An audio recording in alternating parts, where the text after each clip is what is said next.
Glass ঢেলে নেব।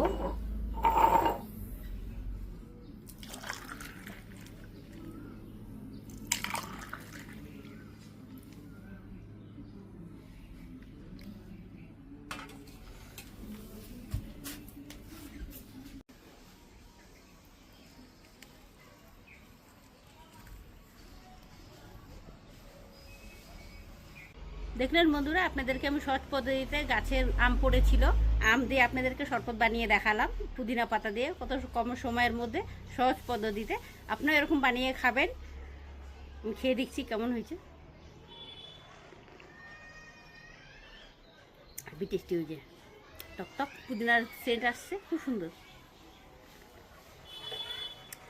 আজকের ভিডিওটা যদি ভালো লেগে থাকে বন্ধুরা, অবশ্যই লাইক কমেন্ট শেয়ার করবেন। ভালো থাকবেন, সুস্থ থাকবেন, সাবধানে থাকবেন। দেখা হচ্ছে পরের ভিডিওতে।